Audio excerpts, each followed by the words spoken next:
This is episode 281. I'm your host, Matt Blackburn. Today, I'm doing a solo show delving deeper into the CLF Protocol. For those of you that aren't aware, this is a protocol that I created back in 2019, and it stands for calcification, Lipofuscin, and fibrosis, which sounds intimidating, but I'm going to break them down in easy to understand terms, and it'll be less intimidating when I do that. The last couple of years, I've noticed the word protocol getting a bad reputation. People say there's no one-size-fit-all approach. And while there's truth to that, I think the people that say that are coming from these extreme protocols where you're cutting out a bunch of supplements, you have an approved list, and then a list of supplements you should never take. And over the last 4 years, I've tried a few different protocols, and they all included that restriction. In contrast, my CLF protocol is not restrictive. Therefore, you could classify it as not extreme. Just a funny side note, I've gotten people on me on YouTube in the past commenting that I pronounce Lipofuscin wrong, that it's supposed to be Lipofuscin. I've heard Lipofuscin, all sorts of different pronunciation, and I really think it doesn't matter. It's tomato, tomato. And that's actually a great segue into this point that I wanted to make, that in the natural health world, people tend to focus on the wrong things. They hyper-focus in on certain things like the pronunciation of Lipofuscin and really lose the forest for the trees. And that's such a common mistake that I really believe comes from inefficient energy production, because we know there's a strong link between ADHD, schizophrenia, autism, a lot of these neurological conditions, and a combination of the ones I just mentioned can actually produce something called hyperfocusing. And that is a big problem when you're focusing in on the wrong things. And that is actually why I started Mitolife and got into human health in the first place back in 2010. I was tired of having the severe brain fog, of feeling limited intellectually. I felt like I had greater potential that was untapped. And that led me down the route of nutrition, but more specifically, strategic supplementation. And this means knowing why you're taking what you're taking. We're not just downing multi-mineral supplements or multivitamins.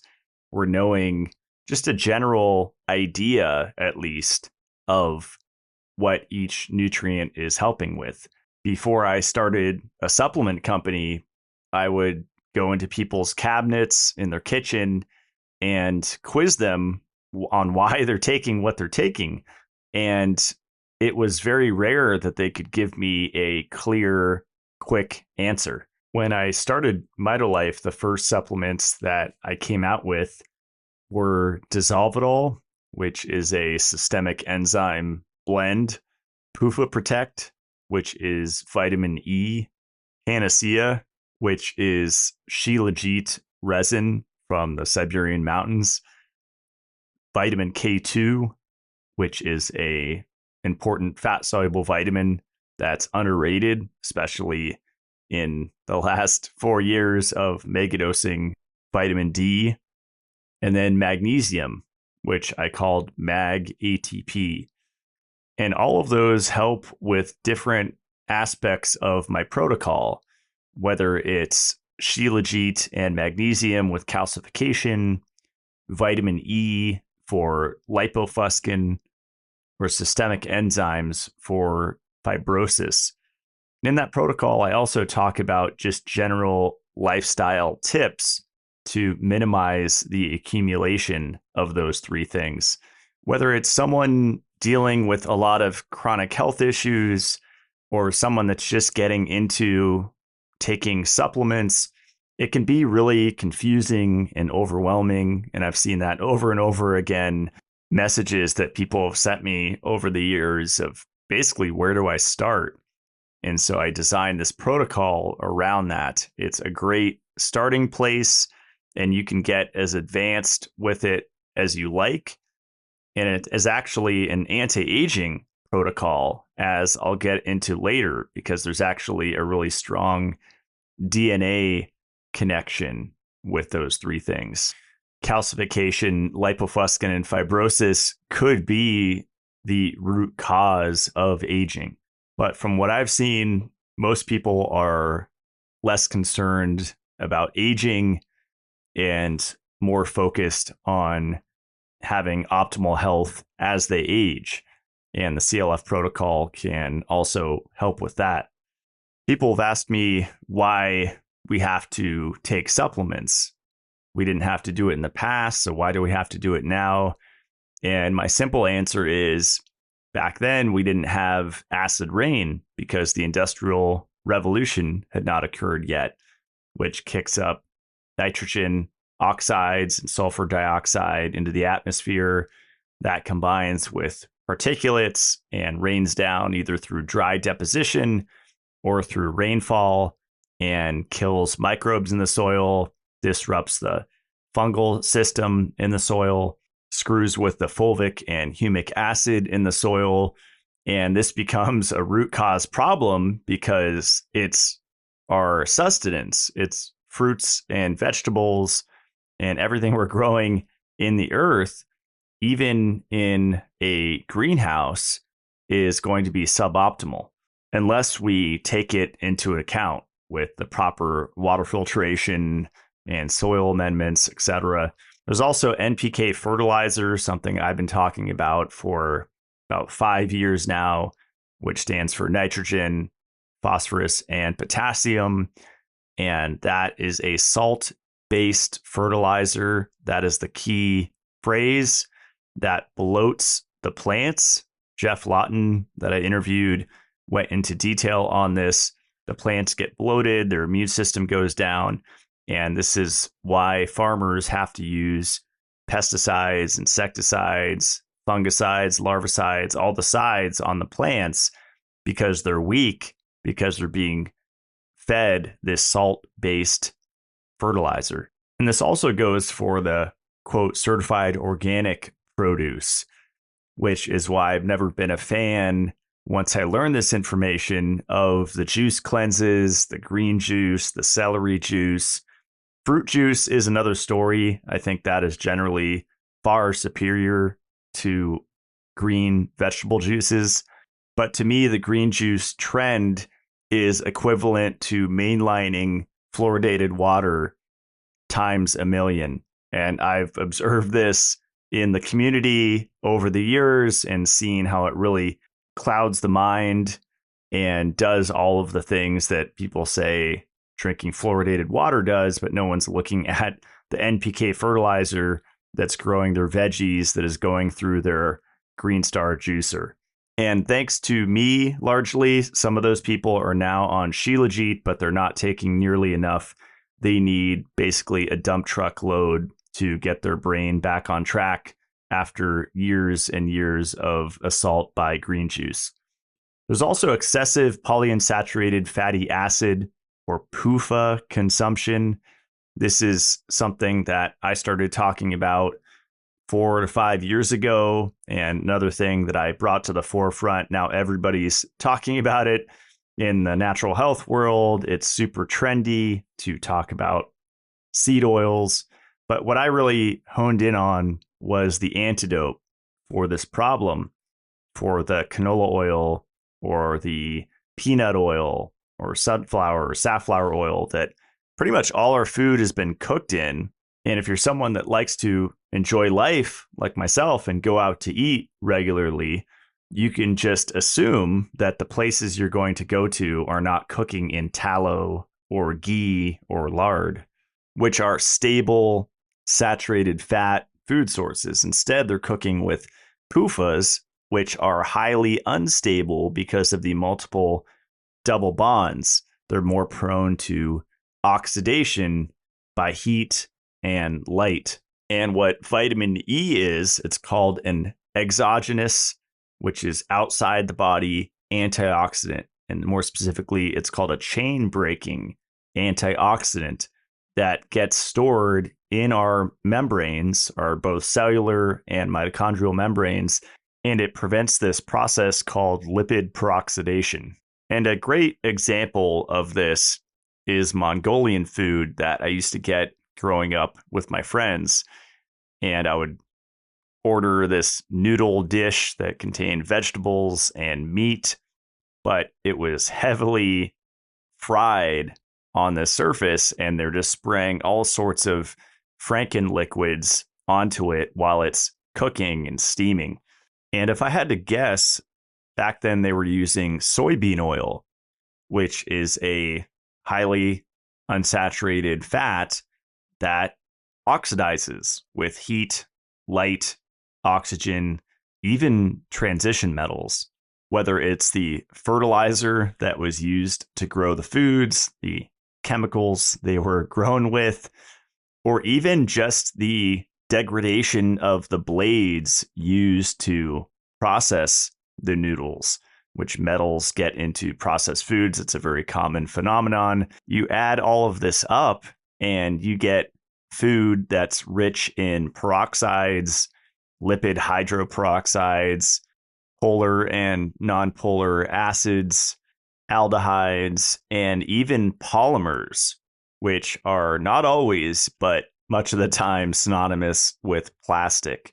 Here's an excerpt from a study entitled Biological Effects of Frying Oils Mediated by the Activation of Peroxidome Proliferator Activated Receptors.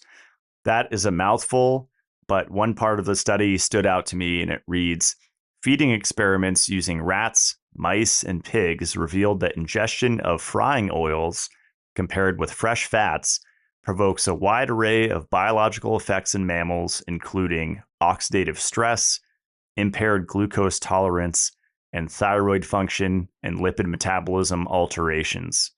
So consuming these fats wrecks our entire body.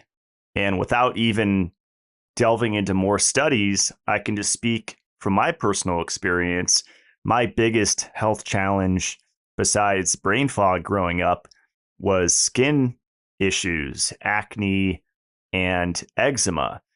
And I strongly believe that my heavy consumption of polyunsaturated fatty acids, specifically in their fried form, was a huge, if not the contributing factor to my acne breakouts and my rashes that I had the first 20 years of my life. Studies are great, and I'll be referring to some throughout the show, but I do think they're too heavily emphasized, where anecdotal reports, both personal, people in your life, a spouse, friends that you know face to face, those are perhaps more valuable than these scientific clinical studies, in my opinion. So here's a fun thing you could do with fried food, and you may have already experienced this. Go to a music festival, a concert. Renaissance fairs are the best example of this, the ones that I've been to. Just garbage food, stuff that shouldn't even be classified as food. Everything's fried, and just load up on all of it. And don't wear sunscreen. Go out on a sunny day and expose your skin all day long and see at the end of the day what your skin looks like, and the next day, and the damage that occurred before your very eyes without needing one PubMed study. And then try it again, but this time supplement vitamin E, and ideally have your own food with you. A lot of these events block people from bringing their own food and drink, which is really draconian, in my opinion. I just won't go to the event if that's the case. But bring your highest quality fruit, maybe some venison jerky or your favorite beef jerky, highly saturated fats. Bring your vitamin E in a Ziploc bag if it's an all-day thing to take with every meal and snack. And vitamin E acts as internal sunscreen. And this is something that I've been talking about for at least 4 years straight. How vitamin E, it doesn't only protect you against the PUFAs that you're consuming, especially the highly processed seed oils. It protects you from that inflammation. It protects your cells and your mitochondria, but it also protects your skin from excessive ultraviolet light exposure, which causes this process called photoaging, which is DNA damage from excessive UV light. And UV light is absolutely medicinal. It's antiviral. It's way more than just vitamin D production. But a lot of people in the health community right now are really overdoing it. And even saying that we don't need any supplements at all, just organ meats, red meat, maybe fruit and honey, and that's it. And that's part of the equation. But supplements are absolutely necessary, especially when we consider a lifetime of PUFA consumption that gets stored in our cell and mitochondrial membranes. In a lot of fish oil products, you'll notice that they use vitamin E as a preservative. That's because it's protective against oxidation, as I mentioned earlier, and that photoaging effect from excess UV light is a process of increased oxidative stress or oxidation, which vitamin E protects against. And vitamin C, ascorbic acid, is another really powerful one that protects from excess sun exposure. So why am I talking about all of this? How does it relate to the CLF protocol? Well, it's the L part. It's the lipofuscin. So there's something called lipooxygenases. These are enzymes that are increased in activity when you consume omega-3 or omega-6.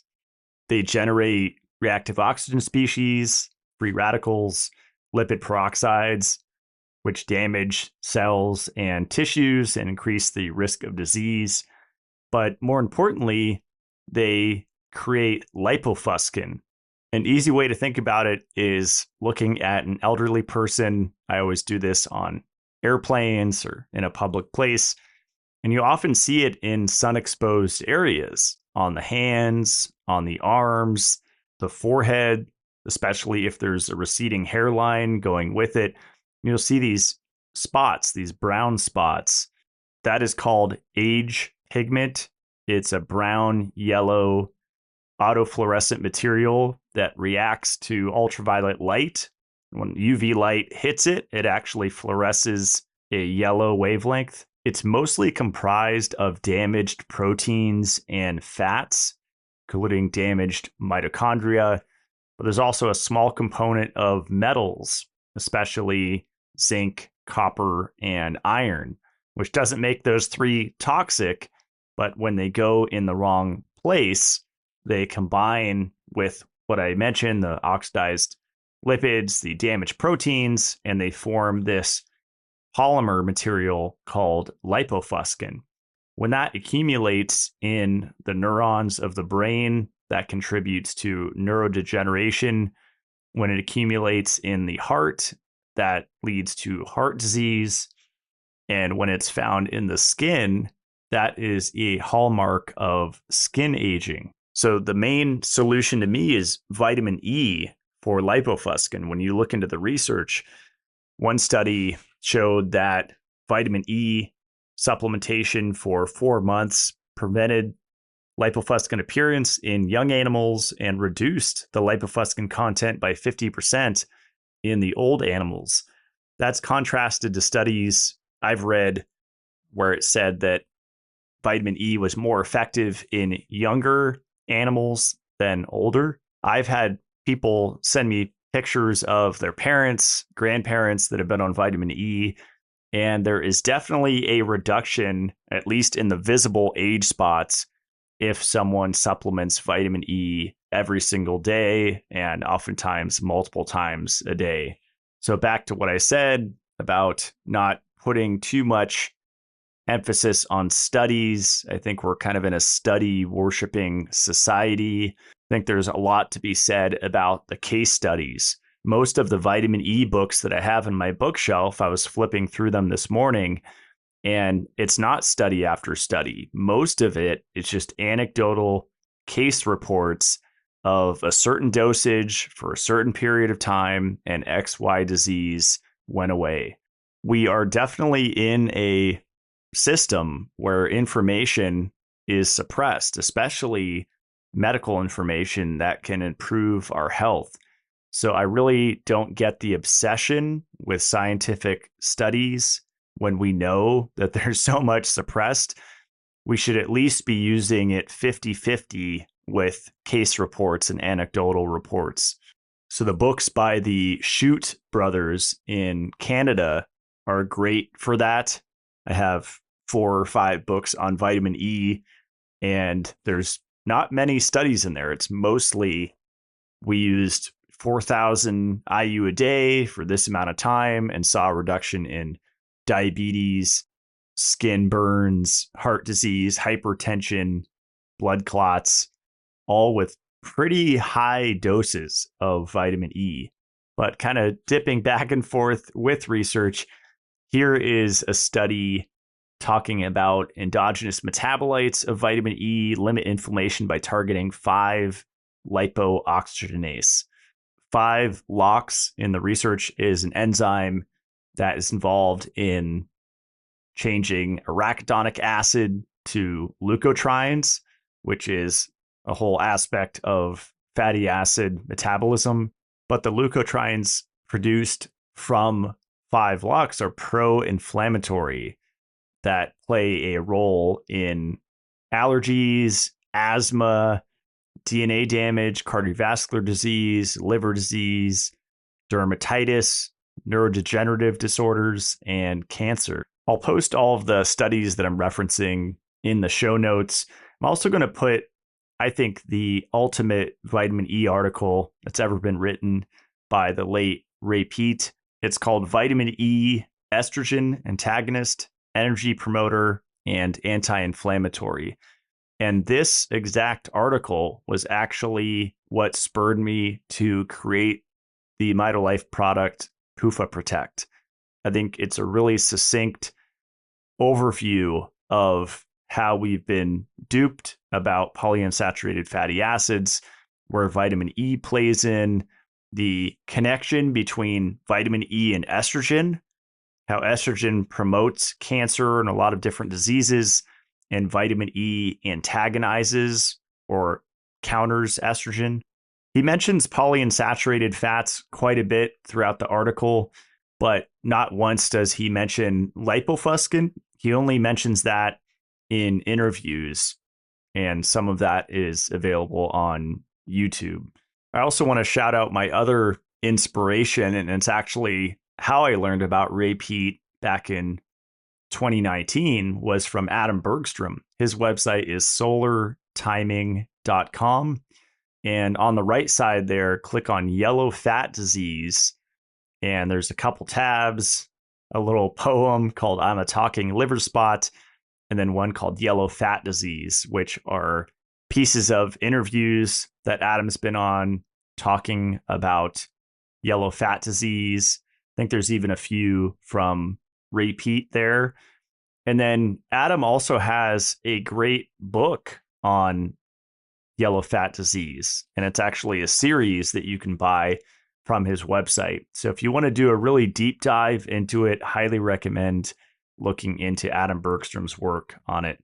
So in this talk, I'm mainly focusing on lipofuscin because it's just such a big topic, but I do want to briefly touch on where lipofuscin connects with calcification and fibrosis. In the past, I've talked about how inflammation causes fibrosis, but inflammation could also cause this process called microcalcification. So these things go hand in hand. They're not independent of each other. Inflammation can cause microcalcification, and lipofuscin accumulation in the lysosome of the cell, which is like the garbage recycling plant of the cell. When the cell can't recycle garbage, cellular function goes down. You can't perform cleaning, which is called autophagy. And that contributes to calcification. And if that goes on for a while chronically, then that leads to scar tissue formation, which is called fibrosis. So I just want to make the point that these three things are intimately tied together. They don't work in isolation. And when you start to work on one of them, for example, lipofuscin with vitamin E, you're going to be affecting the others. So in my CLF article on my website, I talk about multiple different factors that influence lipofuscin accumulation. There's copper deficiency that could do it. There's excess iron, obviously excess omega-3 or PUFA consumption, especially in the form of fish oil, especially tens of grams, which has been promoted heavily in the natural health community. Even excess aluminum, which is why I'm such a fan of the Zeolite Labs zeolite. I'm on 30 grams a day and tracking my progress once a month with the OligoScan and seeing tremendous results there. If you're scared of zeolite and or don't have access to this spectrophotometry test called the OligoScan, then a simple thing to do is just to be in the sauna regularly, minimum 4 times a week, and consume silica regularly. And I have that in most of the Mitolife products at this point. It's bamboo silica, and that's far superior to the silicon dioxide or just regular beach sand silica that you'll find in almost 100% of the supplements out there. Obviously, I've changed my mind quite substantially about iron overload. I definitely believe it's an issue, but I don't believe everyone has it, nor does everyone have iron dysregulation. But it's always great to have more information about your body. So knowing your transferrin saturation, your serum ferritin, your hemoglobin, your serum iron, just the more information, the better. That's awesome. And also knowing your genetics, whether you have hereditary hemochromatosis, and if you are prone to storing excess iron, then that would be a case where you definitely want to donate blood regularly. And donating blood could be an integral part of your lipofuscin reducing protocol in combination with taking vitamin E. Another aspect is saturated fat intake. So just consuming more saturated animal fats and less polyunsaturated fats can start to shift your tissues. Some people say in 30 days, Repeat said in 4 years, you can start to shift your fat composition towards being more saturated than unsaturated. Another thing I mentioned in my article is red light therapy for lipofuscin. There's not a lot of research on this, but if you search photobiomodulation lipofuscin, you'll see a few studies pop up. I would imagine that it would help. It's just a guess, but if excess UV light exposure spreads lipofuscin and red light, either morning sunlight or a red light device, protects from excess UV exposure, then maybe red light therapy helps protect against lipofuscin. And another thing I didn't mention about vitamin E is the relationship between PUFA intake, polyunsaturated fatty acid intake, and vitamin E requirements. And on my vitamin E product page for Mitolife, under the references tab, I reference several studies. One's called The Relationship Between Vitamin E Requirement and PUFA Intake in Man, a review. Another one's Vitamin Function and Requirements in Relation to PUFA. Another one's called On the Problematic Nature of Vitamin E Requirements. The long story short is that PUFA intake increases our requirement for vitamin E by 6 times. The study called Vitamin E Function and Requirements in Relation to PUFA said that the vitamin E requirement was calculated to be 0.4 to 0.6 milligrams of alpha tocopherol per gram of linoleic acid. So a quick lesson, linoleic acid Those are omega-6 fatty acids. And whenever you see the N, linolenic acid, that is referring to omega-3 fatty acids. And what we've been taught is that omega-6s are inflammatory and bad, and that omega-3s are anti-inflammatory and good. Repeats information, what Adam Bergstrom shares. There's a lot of information out there now. Omega-3s don't seem to be essential at all. And Ray Peat has actually written how the body will create the anti-inflammatory mead acid when there is a deficiency, quote unquote, of PUFA intake. Now, this isn't a permission slip to try to go on a low or zero PUFA diet, because it really isn't possible. It's in so many whole foods, just natural foods that you get, like high quality pastured eggs from your own chickens. There's going to be some PUFA in there. But the whole idea is to just keep it in mind when you're supplementing vitamin E, to where if you're eating fish daily, like I've been doing, I've been really enjoying the Seatopia fish. I had a show on that. It's the farm raised, no mercury, no microplastics, no parasites, high quality farm raised fish. I've been feeling amazing on it. It's a great source of iodine, selenium, protein, obviously, vitamins. There's so many amazing things in fish, but I'm also increasing my vitamin E intake while I'm doing this.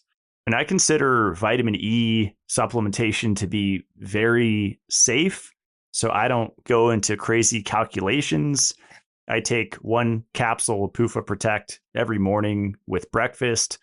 Sometimes I take it with lunch. Lately, I've been so busy that kind of been skipping lunch or just snacking, because I'm just juggling a million things. So 1 capsule of the Mitolife PUFA Protect is 335 milligrams. That equates to 827 IUs. I'll take that once or twice a day, sometimes 3 times a day, especially if I'm getting a lot of sun exposure. Just really intuitive with it. And my body asked me to take certain supplements. That's just where I'm at with my intuition. And I encourage you all to tap into that. Definitely check out the Shoot books. His name was Wilfred Shoot on vitamin E. You just search SHUTE, vitamin E. There is the great book, Vitamin E for Ailing and Healthy Hearts, the complete updated vitamin E book, Your Heart and Vitamin E. There's several about it. And I recommend not falling into the tocotrienol trap that's been heavily marketed by a small group. And most of the research is on the tocopherols, namely the isomer alpha tocopherol. But as I research vitamin E more and more over the last 4 or 5 years, I've found that it's really a combination of gamma and alpha tocopherol, and they balance each other out. And then that's where you get the maximum benefits. So PUFA Protect contains both of those, and then also a little bit of beta and delta tocopherol. So it's a full spectrum blend of tocopherols sourced from sunflower, not soy. I hope this was a good crash course for you in Lipofuscin, kind of just introductory. I'll be talking about it more and more. There's not a lot of information out there about it. I encourage you to start looking at elderly people and look at their skin and see the exposed areas that gets a lot of sunlight. Look at their diet. Maybe it's friends or people in your family, and start to connect the dots and maybe get them on vitamin E and see if you could start to see a difference in their skin over several months. Also want to give a shout out to melatonin supplementation. This is something that I used to demonize, and it's still demonized. I found a study from 2015 that found melatonin significantly decreased lipofuscin concentration in the pineal gland, which is really cool. And melatonin is such a strong antioxidant, it actually protects against lipid peroxidation as well. So I would add melatonin in with vitamin E as a daily protocol, taking melatonin of course, before bedtime. Another one is vitamin C, also called ascorbic acid. There's a study, the effect of dietary antioxidants on lipofuscin accumulation in the crustacean brain.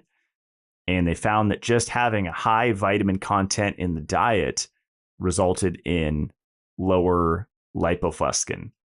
Another one, and this will be the last one here because it can keep going on forever, but these would be the main ones that I would focus on. Something called Brain Fit, which is a microalgae extract that I found that's grown in France. And that's in my product called Encephalon. So Encephalon is a brain supplement. It's a combination of that microalgae extract called Phyodactylum tricornidum, which contains a really powerful compound called fucoxanthin.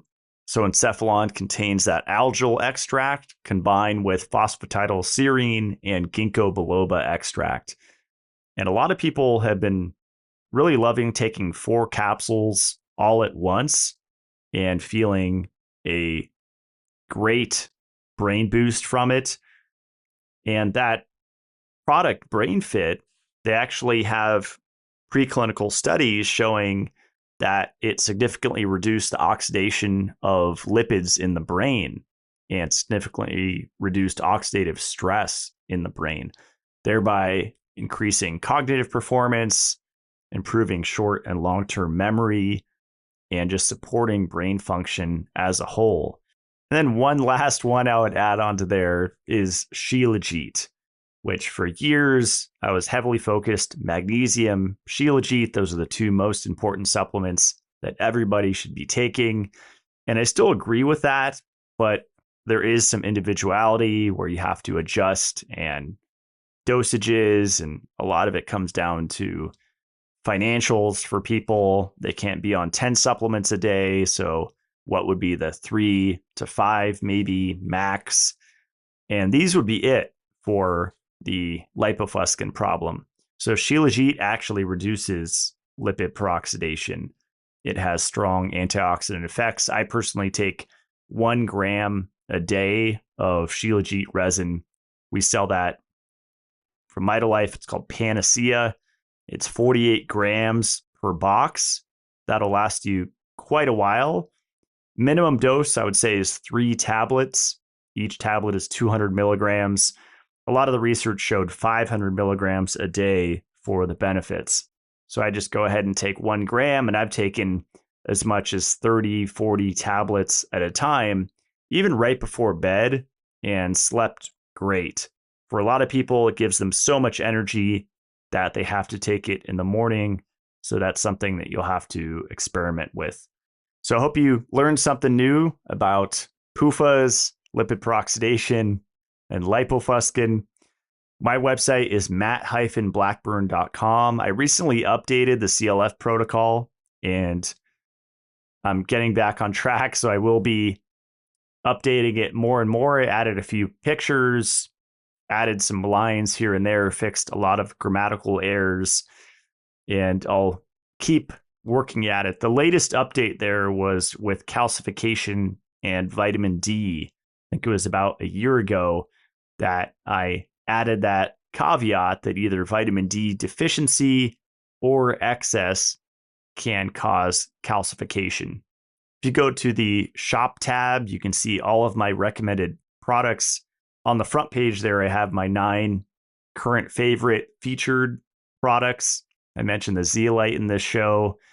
That's getting a lot of bad rap right now. I think just because there's so many different types of zeolite on the market that people have bad experiences with the nano form. And so they lump every zeolite in with that.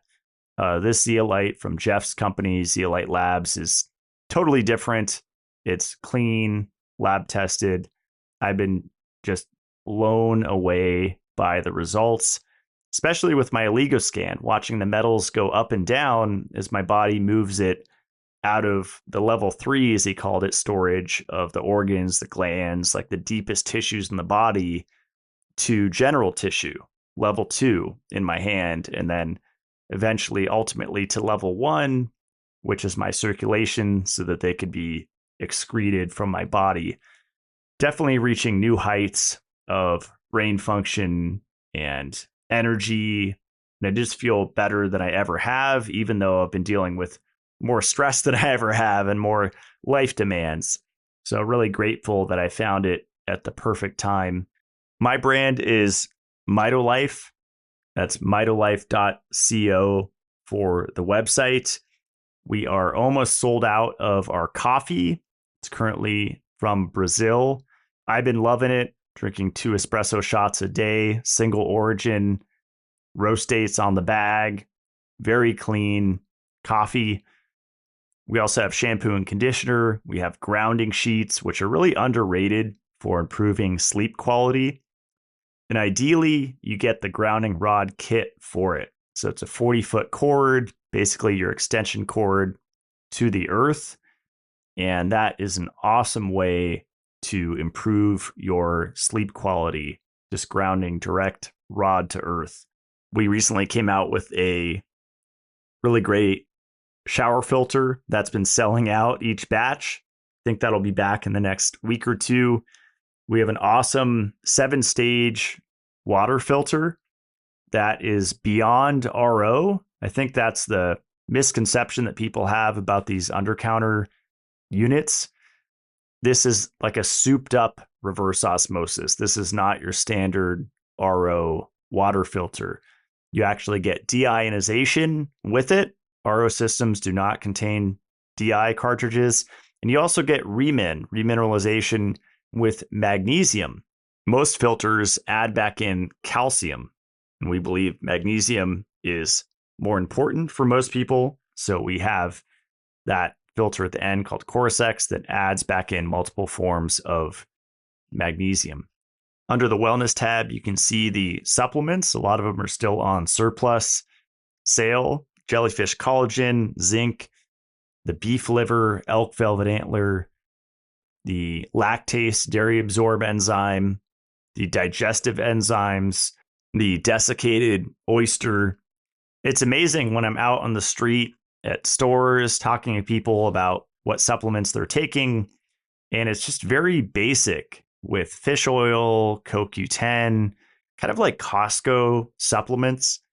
And I often think to myself, if people were just to take 2 or 3 of any of the Mitolife supplements, it's such a huge upgrade from the very basic supplementation that most people are on. And then when you add to it the understanding of lipofuscin, calcification, fibrosis, it really goes to the next level. And sometimes you can even see before your eyes in yourself and people around you, brain function improving, chronic conditions going away. Not making any claims, but I truly believe in orthomolecular medicine and that vitamin and mineral deficiencies tied to heavy metal excesses really are the root cause of chronic disease conditions. That's all for today. Hope you have a great holiday weekend. I'll see you guys next Friday. Stay supercharged.